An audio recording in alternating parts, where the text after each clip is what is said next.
we wake, hear the birds and see the sun. Side by side our fears are done. Oh, the good times just begun. Oh, we know what we have, let's hold on tight. Found what we're looking for in life. Call us crazy, but things are finally right. With you and I, the future is bright. Oh, you and I, we got it. Oh, we don't need no more. Hello guys, welcome back to my channel Roy's timeline. আশা করছি সবাই অনেক ভালো আছো, সবাই সুস্থ আছো। চলে এসেছি নতুন একটি ভিডিও নিয়ে। আর আজকের থাম্বনেল দেখেই নিশ্চয়ই তোমরা বুঝতে পেরে গেছো যে আজকে একটা স্পেশাল কাইন্ড অফ ভিডিও হবে। বেসিক্যালি আমার আর আকাশের ভুটান ট্যুরের যে এক্সপিরিয়েন্স, আমাদের যে মেমোরি, সেগুলোই আজকে তোমাদের সাথে শেয়ার করব ভাবছি। তো যেটা হয়েছে, আমরা ভুটান ট্যুরে গিয়েছিলাম 2018-তে। 2018 অগাস্টে আমাদের বিয়ে হয় আমার আর আকাশে। আর আমরা ভুটান বেড়াতে গিয়েছিলাম 2018 ডিসেম্বরে। এখানে একটু বলে রাখি, আমাদের যে ট্যুর সেটা আমরা একটা ট্রাভেল এজেন্সির সাথে কথা বলেছিলাম, তাদের সাথে কন্ট্যাক্ট করে আমাদের ট্যুরটা অর্গানাইজ করেছিলাম। হয় কি, ট্রাভেল এজেন্সি যদি রিলায়েবল ট্রাভেল এজেন্সি হয়, সেই ক্ষেত্রে ফ্যামিলি ট্যুরগুলো আমার কাছে মনে হয় ট্রাভেল এজেন্সির থ্রুতে অর্গানাইজ করাটাই বেটার। কারণ এক্ষেত্রে আসলে ট্রান্সপোর্টের চিন্তা বা হচ্ছে যে কোন হোটেলে গিয়ে স্টে করব, খাওয়া দাওয়ার চিন্তা, এই জিনিসগুলো করতে হয় না, এই জিনিসগুলো ওরাই অর্গানাইজ করে। তো এটা একদিক থেকে সুবিধা হয়েছিল। ইভেন আমাদের ইন্ডিয়ার যে ট্রানজিট ভিসা, সেটাও কিন্তু ট্রাভেল এজেন্সি থেকেই ওরা পেপার ওয়ার্কগুলো করতে হেল্প করেছিল। তো যাই হোক, 18 তারিখ ঢাকা থেকে আমরা ভুটানের জন্য রওনা হলাম বাই রোডে। তো আমাদের বাস ছেড়েছিল সন্ধ্যা প্রায় 7:30 কি 8টা নাগাদ। আর আমরা পুরো রাত জার্নি করে, ট্রাভেল করে ঢাকা থেকে পৌঁছালাম বুড়িমারি। তো একদম হচ্ছে যে উত্তরবঙ্গে, আমি উত্তরবঙ্গে কখনো যাইনি, সো আমার ধারণাও ছিল না যে বাংলাদেশে উত্তরবঙ্গে এত পরিমাণ ঠান্ডা, মানে শীতের দিনে এত পরিমাণ ঠান্ডা পড়ে, সেটা আমার বিন্দুমাত্র ধারণা ছিল না। আমি যখন হচ্ছে রংপুর, তারপরে হচ্ছে যে লালমনিরহাটের দিকে যখন হচ্ছে যাচ্ছিল আমাদের বাসটা, আস্তে আস্তে ঠান্ডা বাড়ছিল। আর আমাদের যিনি ট্যুর গাইড, উনি তখন হচ্ছে মজা করে বলছিলেন যে রংপুরের ঠান্ডা সহ্য করতে না পারলে আপনাদেরকে থিম্পুতে ঢুকতে দেওয়া হবে না। তো বুঝলাম যে হ্যাঁ, সামনে তাহলে আমাদের জার্নির সামনে আরও অনেক ঠান্ডা এলাকা তাহলে আছে। তো যাই হোক, আমরা বুড়িমারিতে পৌঁছালাম। বুড়িমারি হচ্ছে বাংলাদেশের বর্ডার, যেটা ভারত বাংলাদেশ সীমান্তে অবস্থিত। তো সেইখানে বুড়িমারিতে পৌঁছে প্রচণ্ড ঠান্ডা ছিল ভোরবেলা। সেই কনকনে ঠান্ডার মধ্যে আমরা সেখানে ইমিগ্রেশনের যে ফর্মালিটিসগুলো, সেই কাজগুলো করছিলাম। এবং আমার মনে আছে ওখানে একটা খুব বিখ্যাত হোটেল আছে, বিখ্যাত কিন্তু ছোট একটা হোটেল, সেটার নাম হচ্ছে বুড়ির হোটেল। তো সেই বুড়ির হোটেলে আমরা সেই কনকনে ঠান্ডার মধ্যে ধোয়া ওঠা গরম ভাত আর ডিমের মামলেট সেই ফার্স্ট করলাম। করে আমাদের ইমিগ্রেশনের যত কাজ ফর্মালিটিস ছিল সেগুলো কমপ্লিট করে আমরা হচ্ছে চ্যাংরাবান্ধা, মানে ভারতের যেই বর্ডার, চ্যাংরাবান্ধায় প্রবেশ করলাম। সেখানে আমাদের জন্য একটা মিনি বাস ওয়েট করছিল। তো সেই চ্যাংরাবান্ধা থেকে আমরা তখন হচ্ছে ভারত ভুটান সীমান্তে, ভারতের যে অংশটা জয়গা, মানে যেই এলাকাটা, সেখানে হচ্ছে যে পৌঁছলাম। তো সেখানে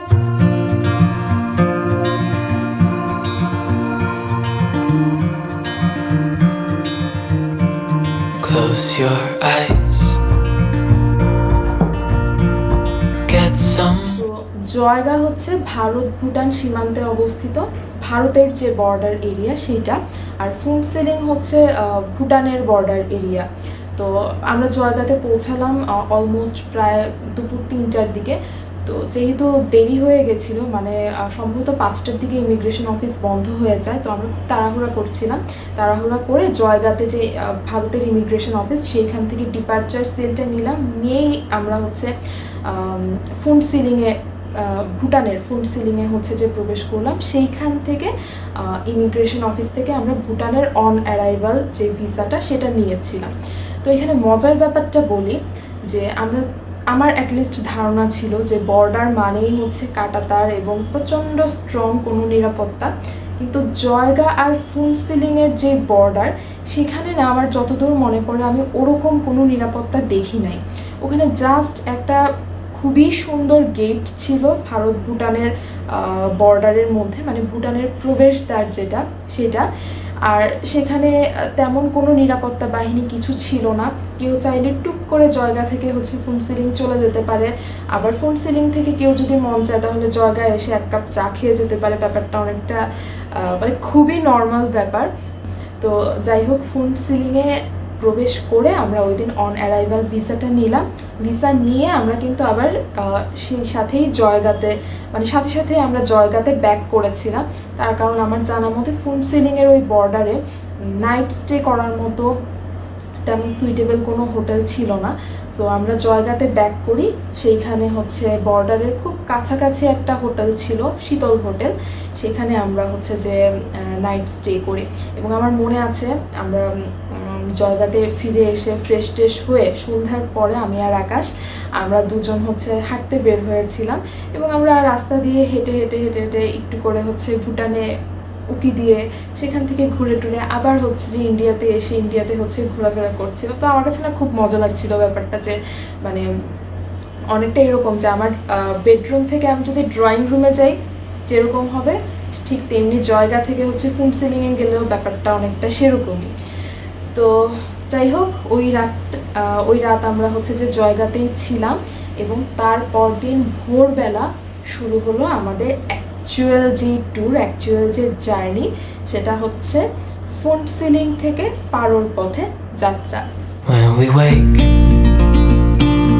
hear the birds and see the sun. Side by side our fears are done. All the good times just begun.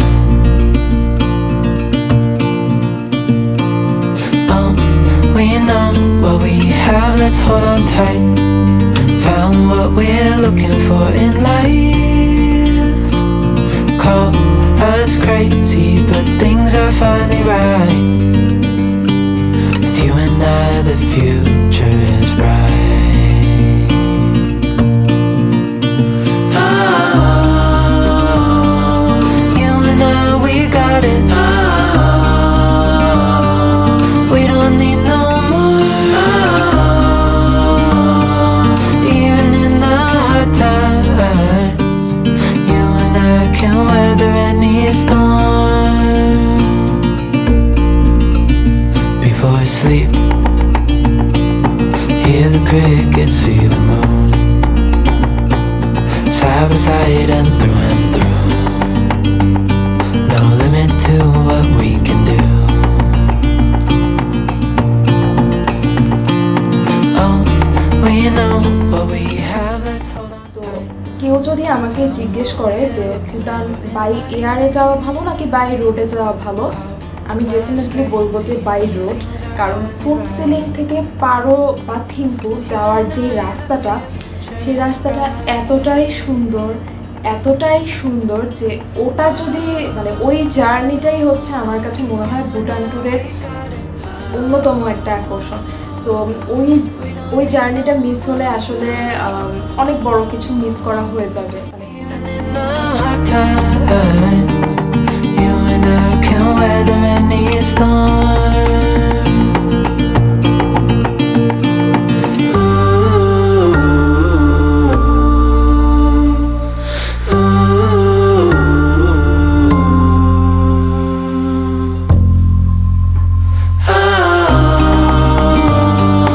You and I, we got it. We don't need no more.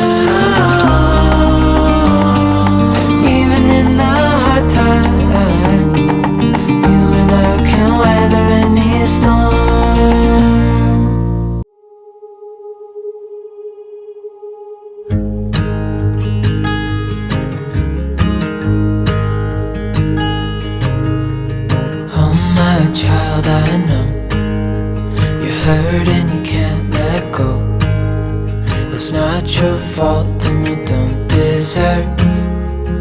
তো সবচাইতে যে জিনিসটা দারুণ লেগেছে আমার কাছে সেটা হচ্ছে পাহাড়ের ভাঁজে ভাঁজে না মেঘ জমাট বেঁধে আছে, এবং এমন হচ্ছিল যে আমি দেখছিলাম যে আমরা বাসে করে উপরে উঠছি আর দূর থেকে দেখা যাচ্ছে যে একটা পাহাড়ের চূড়া, সেই পাহাড়ের চূড়ার মধ্যে মানে পাহাড়ের চূড়ার উপরে ছোট্ট একটা গুটি করে একটা মেঘের দলা সেখানে হচ্ছে যে ভেসে বেড়াচ্ছে, এবং সেই মেঘের ছায়াটা পাহাড়ের মধ্যে পড়ছে সেটাও স্পষ্ট দেখা যাচ্ছে। মানে খুবই একটা নৈসর্গিক ব্যাপার। এবং যখনই হচ্ছে যে আমরা আমাদের গ্লাসটা খুলে দিচ্ছিলাম বাসের গ্লাসটা, তখনই দেখা যাচ্ছে কি মেঘ টুস করে হচ্ছে যে আমাদের বাসের ভিতর ঢুকে যাচ্ছে, একদম বাসের ভিতর সব কিছু কুয়াশার মতো ধোঁয়ার মতো হয়ে যাচ্ছে। তো কি বলবো যে ওই জিনিসগুলো আসলে ভুলার মতো। All your life you've tried to be a good man inside. Did everything that you thought you should. Didn't seem to do you any good.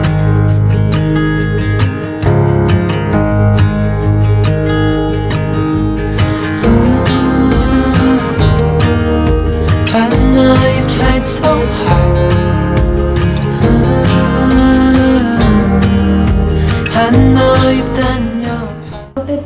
পৌঁছাতে আমাদের অলমোস্ট দুপুর 3টার মতো বেজে গিয়েছিল। তো পৌঁছে আমরা যে জিনিসটা করলাম, জাস্ট লাগেজগুলো আমাদের হোটেলের যে লবি সেইখানে হচ্ছে যে রাখলাম, রেখে আমরা লাঞ্চ করলাম, লাঞ্চ করে আবার হচ্ছে যে আমরা বেড়াতে বের হয়ে গেলাম। তো ওই দিন হচ্ছে পারোতে আমরা একটা নদী দেখতে গিয়েছিলাম, পারো সিটির ভিতর দিয়ে বয়ে চলা একটা পাহাড়ি নদী। তো অসম্ভব সুন্দর সেই দৃশ্য, কি বলবো যে অসাধারণ সেই এক্সপিরিয়েন্স। এবং সেই নদীর পাশ দিয়েই কিছু কুটির শিল্পের মানে হচ্ছে যে হ্যান্ডক্রাফটের কিছু শপ ছিল, সেই শপগুলোতেও আমরা ভিজিট করলাম। ওইখানে হচ্ছে যে ভুটানের যে ট্র্যাডিশনাল যে ড্রেসটা, হ্যাঁ ওই ড্রেসটা হচ্ছে যে ওরা রেন্টে দিচ্ছিল। তো ওইখান থেকে হচ্ছে যে আমরা রেন্টে নিয়ে আমি আকাশ ওদের ট্র্যাডিশনাল ড্রেস পরে কিছু ফটোশ্যুট করলাম। আর Hey darling, can I tell you what's been on my mind?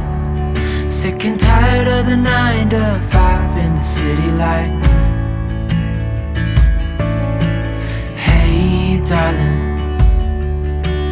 we could get out of town, see the beautiful world around, wanna see it now. Pack our bags and get in. তো যাই হোক, তারপরে হচ্ছে যে পারোর সিটির ভিতরে আমরা ঘোরাফেরা করে ওই দিন হচ্ছে সন্ধ্যার দিকে আমরা হোটেলে ব্যাক করলাম আমাদের রুমের চাবি বুঝে নেওয়ার জন্য।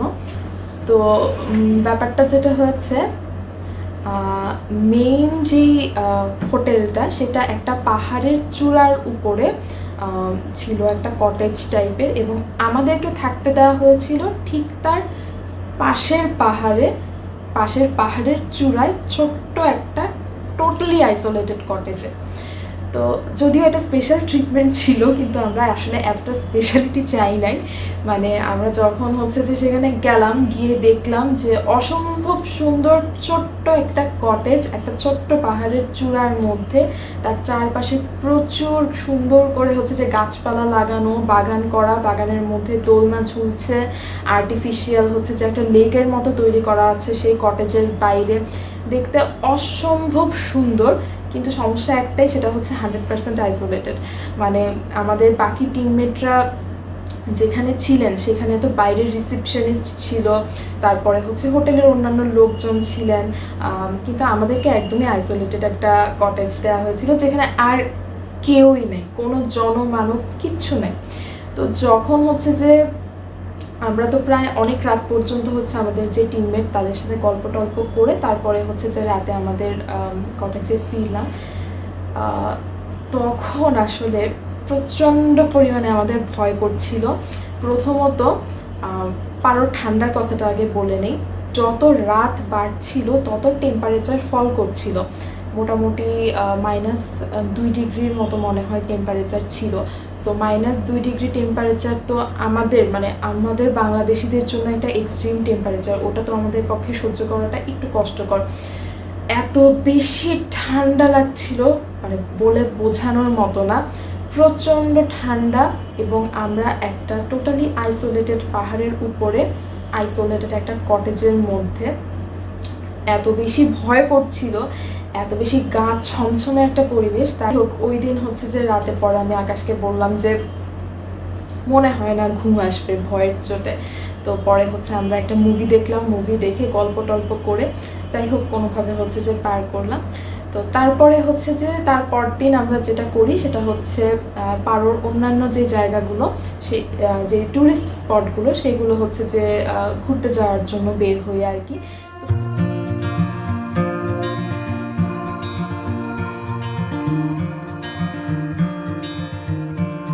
Close your eyes, get some rest. I'm by your side. Lay your head on my chest.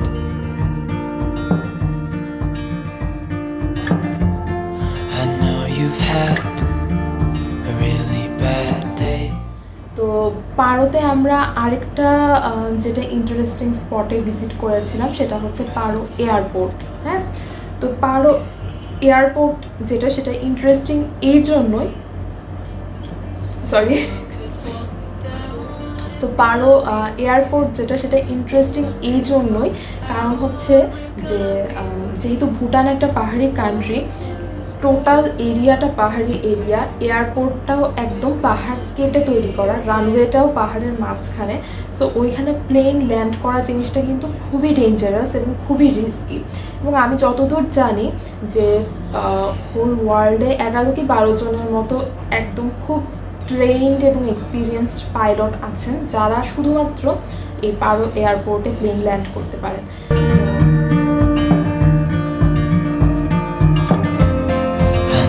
It hurts, it wasn't fair.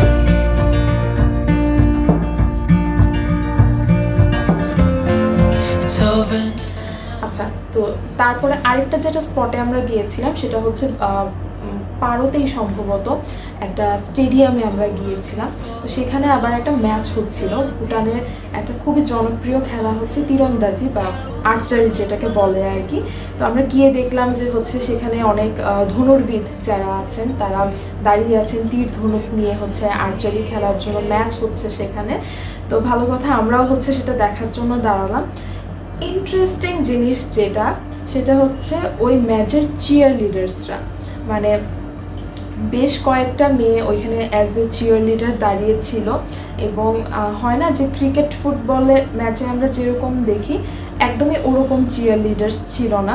ওরা ট্র্যাডিশনাল ভুটানিজ ড্রেস পরা এবং খুব সুন্দর করে দুলে দুলে দুলে দুলে ওরা হচ্ছে যে একটা ভুটানি গান গাচ্ছিল। তো আমার দেখে প্রথমে হচ্ছে যে খুব ভালো লাগলো যে বাহ, কি সুন্দর করে হচ্ছে যে খুবই ঠান্ডা গলায় ওরা ভুটানি হচ্ছে যে গান গাচ্ছে। তো আমার তো বেশ ভালো লাগলো। কয়েক সেকেন্ড পরে যখন হচ্ছে ধনুর্বিদ তিনি যখন হচ্ছে যে ধনুকটা তাক করলেন, তখন দেখলাম যে ওই যে চিয়ার লিডার্স, ওদের গলার যে ভয়েস সেটা বেড়ে গেল, গানের টেম্পোটাও বেড়ে গেল। এবং তখন না সেটাকে আর গান মনে হচ্ছিল না। কয়েক সেকেন্ড পরে গানের টেম্পো আরও বেড়ে গেল, গলার ভয়েস আরও চড়ে গেল। এবং তখন মনে হচ্ছিল যে ওরা অ্যাকচুয়ালি গান গাচ্ছে না, ওরা মানে যেই প্লেয়ার তাকে হচ্ছে বকাঝকা করছে বা গালিগালাজ করছে, ওই রকম কিছু একটা। তো জিনিসটা খুবই মজা লাগলো, যেটা বুঝলাম যে আসলে ওরা ট্রাই করছিল যে যে ধনুর্বিদ তাকে ডিস্টার্ব করার, হ্যাঁ, সে যেন হচ্ছে যে তার নিশানা তাক করতে না পারে, সেই জন্য তাকে হচ্ছে ডিস্টার্ব করার চেষ্টা করছিল।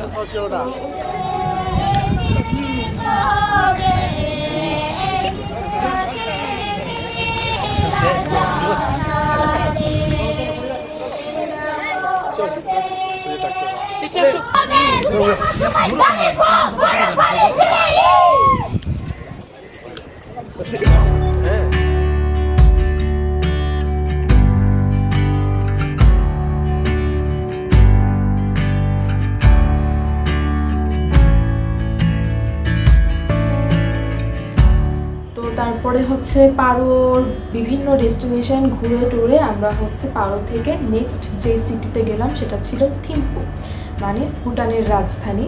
তো নতুন করে কিছু বলার নাই, সেই পারো থেকে থিম্পু যাওয়ার পথে আবার সেই অনবদ্য দৃশ্য, যেদিকে তাকাই সেদিকেই মেঘ, সেদিকেই পাহাড়, মানে সে এক অসাধারণ ব্যাপার।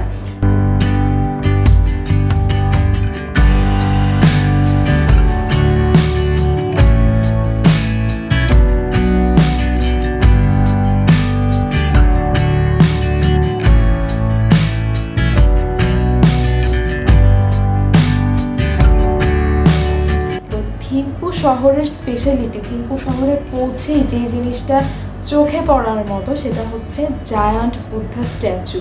হ্যাঁ, থিম্পুতে একটা জায়গা আছে, একটা টেম্পল আছে, যেই টেম্পলে কিনা বিশাল বৃহদাকৃতির একটা গৌতম বুদ্ধের স্ট্যাচু আছে। সেই স্ট্যাচুটা এতটাই বিশাল যে তুমি থিম্পু শহরের যে কোনো কোনায়, যে কোনো প্রান্তে, যেখানেই থাকো না কেন, তুমি তাকালেই সেই মূর্তিটা দেখতে পাবে। সেটা প্রত্যেকটা কোনা কোনা থেকে হচ্ছে ভিজিবল, এতটাই বিশাল সেই বুদ্ধ মূর্তি। তো সেই টেম্পলে আমরা গিয়েছিলাম, সেখানে যাওয়ার সৌভাগ্য হয়েছিল। এবং সত্যি বলতে কি, শুধুমাত্র এই জায়ান্ট বুদ্ধা মূর্তির জন্যই মনে হচ্ছিল যে এই থিম্পু শহরটা না একদম ঈশ্বরের আশীর্বাদ পুষ্ট একটা শহর। জানি না, কেমন একটা অদ্ভুত সিকিওর ফিল হচ্ছিল সব সময়। যতটা সময় থিম্পুতে ছিলাম, আমি আকাশ আমরা দুজনেই বলাবলি করছিলাম যে খুব বেশি একটা সিকিউরিটি মনে হচ্ছিল, নিজের মনের ভিতরে খুব একটা শান্তি ছিল। মনে হচ্ছিল কি যে আমরা ঈশ্বরের খুব কাছাকাছি আছি। এবং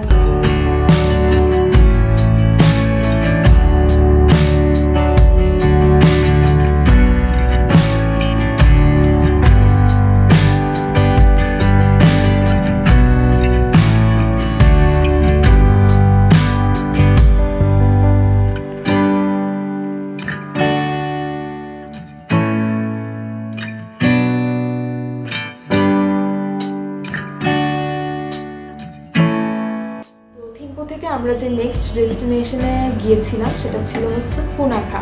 তো পুনাখা যেদিন যাব তার আগের দিন রাতে থিম্পুতে আমরা যে হোটেলে ছিলাম, সেই হোটেলে কিছু ছোট ছোট ভুটানি বাচ্চা ছিল, ওদের সাথে আমি খেলছিলাম। তো ওরা কথা প্রসঙ্গে বললো যে কালকে তোমরা পুনাখা যাবে, তো পুনাখা যাওয়ার পথে একটা জায়গা পড়ে, সেটার নাম হচ্ছে দোচুলা পাস, অনেক সুন্দর, সেটা কালকে তোমরা দেখতে পাবে। তো আমি মনে মনে ভাবলাম যে পুরো ভুটানই তো সুন্দর, যেদিকে তাকাই সেখানেই সৌন্দর্য। এত নৈসর্গিক জিনিস গত কয়েকদিন ধরে দেখছি। সো অবভিয়াসলি দোচুলা পাস তেমনই কিছু একটা হবে।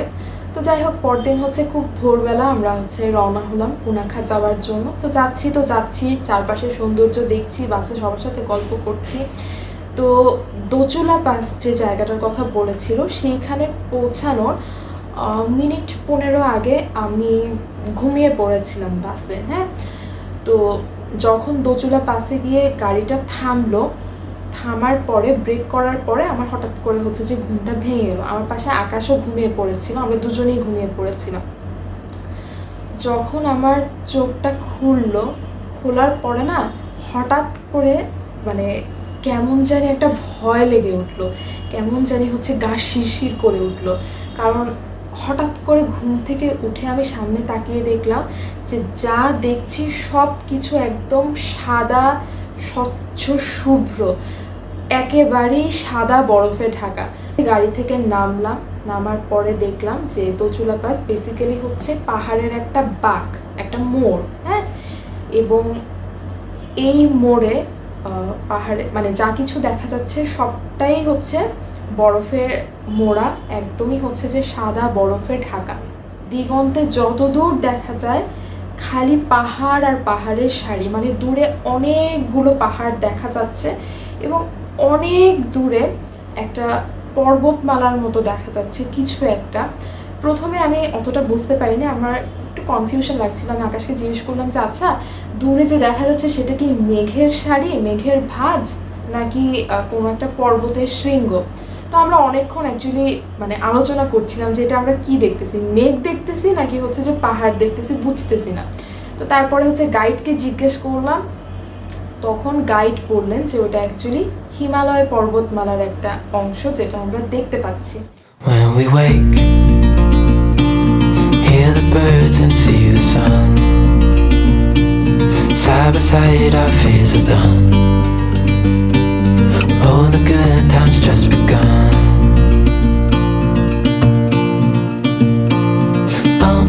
We know what we have, let's hold on tight. Found what we're looking for in life. Call us crazy, but things are finally right. With you and I, the future is bright.